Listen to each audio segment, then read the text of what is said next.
The Music Man Part 2 by Tiny।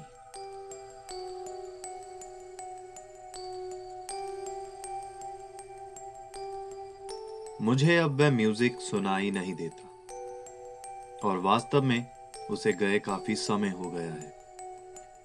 हालांकि इसका मतलब ये नहीं कि वह चला गया। वह कुछ भी कर सकता था मगर बिना किए चला गया। उसने मुझे ये साबित किया कि वह किसी भी व्यक्ति के शरीर में प्रवेश कर सकता है और इस बात को मान लीजिए कि उसके लिए ये मुश्किल नहीं है कि वह दूसरों से अपनी बात मनवाए जिससे आपके जीवन में हर कोई आपके खिलाफ हो जाए, ताकि वह डेथ के उस प्रोसेस को और अधिक खींच सके और आपको तब तक तंग कर सके जब तक कि उसका मन नहीं भर जाता। ये लगभग ऐसा है जैसे उसके पास अपने आसपास की दुनिया पर किसी तरह की पकड़ और नियंत्रण हो और वह उसे अपनी इच्छा के अनुसार आकार दे सके और उसे ढाल सके। उसने मुझे कुछ ऐसे विजन्स दिखाए जो कि एकदम नीरस लग रहे और असली भी। बीती रात मुझे पता था कि वह मेरे कमरे में मौजूद था, लेकिन मैं उसे देख नहीं पाया। मैं अपने बिस्तर पर लेटा हुआ था और सोने ही वाला था जब अचानक मुझे एक मेटल क्लिक जैसी आवाज सुनाई दी और जब मैंने देखा तो वह चेन्स थी जो कि मेरे हाथों से बंधी हुई थी और बेड फ्रेम से कनेक्टेड थी और उनके ऊपर इंडस्ट्रियल साइज्ड पैडलॉक भी लगा हुआ था। हालांकि जिस समय मुझे पता चला कि मेरे साथ क्या हो रहा है, तभी मेरे पीछे की दीवार टूटना शुरू हो गई। अगर मैं अपने घर की दूसरी मंजिल पर ना सोया होता तो शायद मुझे इससे कोई मुश्किल ना होती। दीवार टूटती चली गई और वह तब तक टूटी जब तक कि वह पूरी तरह से धरती पर ना बिखर गई और वहां पर उसकी जगह एक बड़ा होल बन गया। मेरे बेड के नीचे की जमीन हिलने लग गई और मेरा बेड धीरे धीरे उस होल की ओर जाने लगा और देखते ही देखते मैं उस टूटी हुई दीवार के कोने पर जा रुका। जैसे ही मेरा बेड वहां से गिरना शुरू हुआ तो मुझे एहसास हुआ कि मेरे घर के बाहर कोई भी जमीन नहीं थी। वहां पर सिर्फ एक खाली गड्ढा था और मेरा घर पता नहीं उसमें कैसे टिका हुआ था। मैंने आखिरी बार अपने पैरों की ओर देखा और उस आदमी को मेरे बेड के एक शोर पर मजाकिया ढंग से लहराते हुए देखा और फिर मैंने उस अंधेरे में डुबकी लगाई जहां पर सिर्फ एक ही प्रकाशित चीज थी जिसे कि मैं भयानक अभिव्यक्तियों से मिलती जुलती आकृतियां कह सकता हूं। वह सभी गा रहे थे, लेकिन वह सभी विकृत और अलौकिक थे। वह जो गा रहे थे उसके बारे में मुझे जरा सी भी जानकारी नहीं है, मगर उनका मंत्र कानों में चुभन सी पैदा कर रहा था। उसके बाद एक पल के लिए मुझे ऐसा लगा जैसे मैं एक स्टेज पर उतरा हूं, जो कि एक बंद हुए थिएटर जैसी लग रही थी। जब मैंने आसपास नजर दौड़ाई तो मैंने कुछ चेयर्स को एक सर्कल में लगे हुए देखा। उसके बाद मैं अचानक नींद से जाग गया। मेरा दिल अभी भी तेजी से धड़क रहा था और मैं उस आदमी की भयानक हंसी को सुन पा रहा था। जब मैंने उस आदमी के बारे में इंटरनेट पर सर्च किया तो मैंने पाया कि मैं अकेला नहीं था जिसने उसका सामना किया था।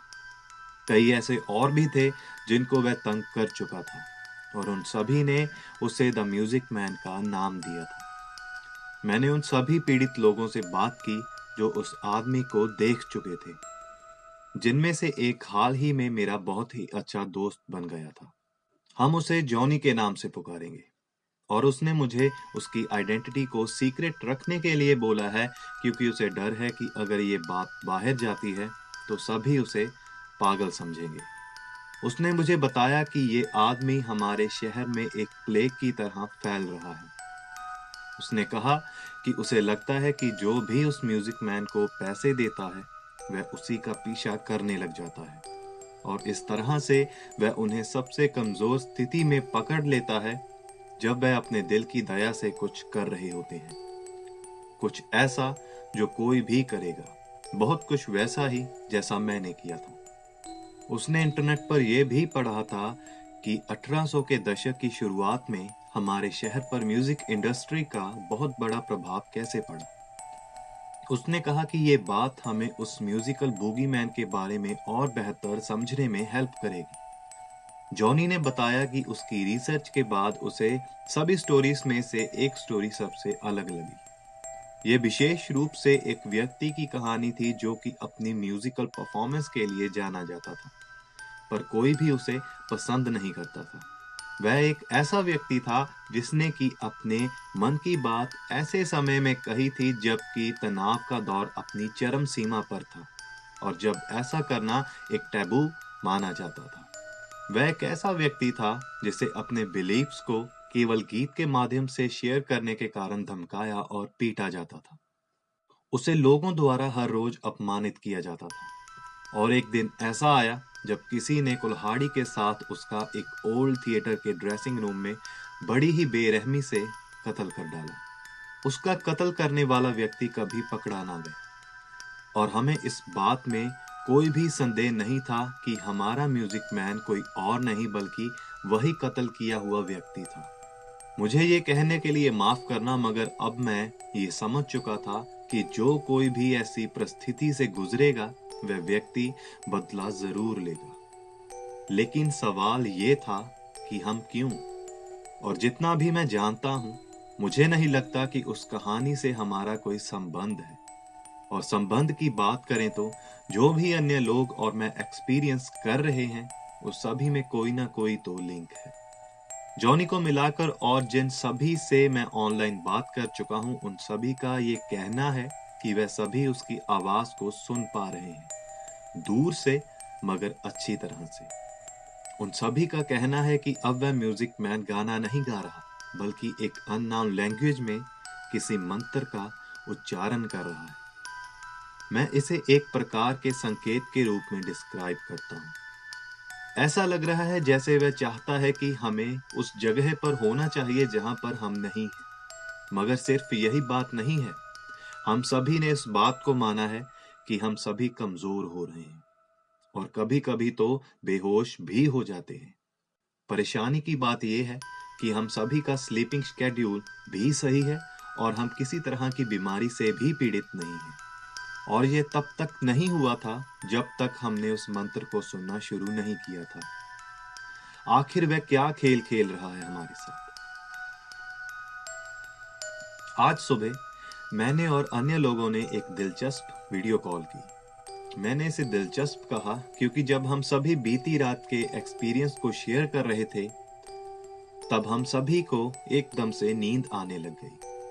और अगर मैं गलत नहीं हूं तो मुझे ऐसा लगता है कि हम शायद बेहोश भी हो गए थे।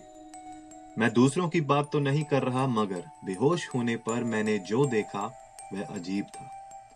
मैं उस थिएटर में वापस आ गया था, वही पुराना थिएटर जो मैंने पहले भी देखा था, लेकिन इस बार मैं स्टेज के फ्लोर पर नहीं मगर चेयर्स पर बैठा था। बाकी सभी भी वहां पर मौजूद थे, एक घेरे में बैठे हुए, और हमारे बीचों बीच वही दुष्ट काला सिलहोटेड फिगर खड़ा था जिसे कि हम सभी जानते थे। उसके सामने एक पुराना प्रोजेक्टर पड़ा था, वैसा जैसा कि इस प्रकार की जगह पर हो सकता है। उसके बोलने से पहले मैंने उस इमेज पर नजर दौड़ाई, मगर कुछ ज्यादा नहीं देख पाया। उसने कुछ परेशान करने वाली बात कही। उसने कहा कि मैं यहाँ उस वंश के हर अंश को मिटाने के लिए आया हूँ जिसने मुझे मार डाला था, और तुम सभी उस वंश के वंशज हो, और मैं अपना बदला तुम्ही लोगों से शुरू करूंगा। तभी मुझे लगा कि मेरी कोहनी के आसपास कुछ कस गया था। मैंने नीचे देखा तो पाया कि कुर्सी की बाहों ने खुद को मेरी बाहों के साथ लपेट लिया था, और ऐसा सभी के साथ हुआ था। अब हम फंस गए थे। इससे भी बदतर यह था कि हम सभी ने चीखने की कोशिश की, लेकिन ये व्यर्थ साबित हुआ क्योंकि ऐसा लग रहा था कि कोई भी आवाज हमारे मुंह से निकल ही नहीं पा रही थी। केवल एक चीज जो वहां पर सुनाई दे रही थी वह थी उस प्रोजेक्टर की आवाज। इसके बाद जो छवि प्रदर्शित हुई वह किसी महिला द्वारा ब्रेकफास्ट बनाने की थी, लेकिन उस इमेज के पीछे ऐसा प्रतीत हो रहा था जैसे उनमें से एक बच्चा जिसका नाम सैम था अपने कंप्यूटर के सामने बैठा था। फिर वह सिलहोटेड मैन सैम की ओर झुका और उससे बोला। उसे पहचाना? उस दृश्य को देखने के बाद सैम रोने लगा, लेकिन उस आदमी ने उसे कोई इमोशंस ना दिखाए और गाना शुरू कर दिया। उसने गर्म तेल के बारे में गाना शुरू किया और कहा कि कैसे ये स्किन से लग जाता है और कैसे उसे पिघला देता है। फिर उसने गाया कि कैसे किसी पर कूदने से उस व्यक्ति की मौत हो सकती है। आखिरी सॉन्ग जो उसने गाया वह ये था कि जब एक चाकू आपके दिल को छेदता है तो कैसा लगता है। सभी ने उस प्रोजेक्टेड इमेज को देखा और जो भी वह गा रहा था वह सब कुछ उस औरत के साथ हो रहा था। वह जल रही थी और अपनी जान बचाने के लिए चिल्ला रही थी। फिर अचानक हम सभी जाग गए, लेकिन एक वीडियो फीड बंद थी और वह स्मोक से भरी हुई थी। वह औरत जो जल रही थी वह सैम की माँ थी। हमने देखा कि वह अपनी माँ को आग से बचाने के लिए आगे बढ़ा, लेकिन ये लाइफ सेविंग अटेम्प्ट जल्दी ही विफल हो गया।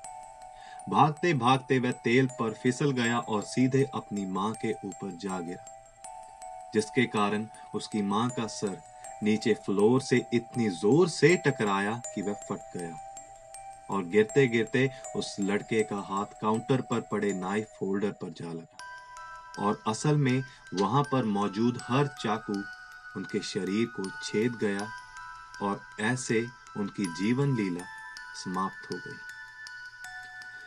हमने जल्दी से उनका पता ढूंढा और पैरामेडिक्स और फायर डिपार्टमेंट को फोन किया। उस समय मैं इस दृश्य को और ना देख पाया और मैंने अपना कंप्यूटर बंद कर दिया। अब घंटों बाद मैं एक सवाल में फंस गया हूँ।